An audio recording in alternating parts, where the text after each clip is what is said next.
Une nouvelle hausse brutale des taux d'intérêt. Mais la Banque centrale américaine est-elle sur le point de donner un répit aux entreprises et aux consommateurs? Il conviendra de ralentir l'augmentation des paiements à mesure que nous nous approcherons du niveau du taux d'intérêt à même de ramener l'inflation à notre objectif. Même ainsi, nous avons encore du chemin à parcourir. La décision du président de la Réserve fédérale, Jérôme Powell, de relever de 3/4 de point le taux qui influence le coût des crédits tels que les prêts hypothécaires pour le porter à environ 4% était largement attendue. Mais beaucoup, tant à l'intérieur qu'à l'extérieur de la Fed, font maintenant pression sur Powell pour calmer ces hausses brutales destinées à contenir l'inflation la plus élevée depuis 40 ans.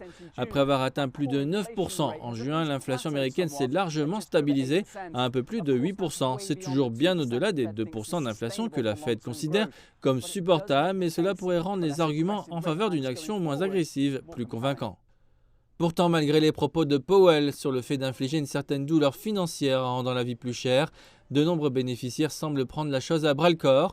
En septembre, le nombre d'offres d'emploi est passé à 10,7 millions, mais après une forte baisse en août. C'est un signe de bonne santé économique pour le président Joe Biden, alors que les sondages placent les élections de mi-mandat de la semaine prochaine sur le fil du rasoir pour son parti démocrate. Mais d'autres données suggèrent que la grande démission, des millions de salariés quittant leur emploi pour rechercher des salaires plus élevés et laissant une surabondance de postes vacants, prend fin avec le resserrement des conditions financières. Ainsi, les électeurs américains qui sont propriétaires de leur logement doivent maintenant payer des centaines de dollars de plus par mois en remboursement alors qu'ils votent pour les élections de mi-mandat.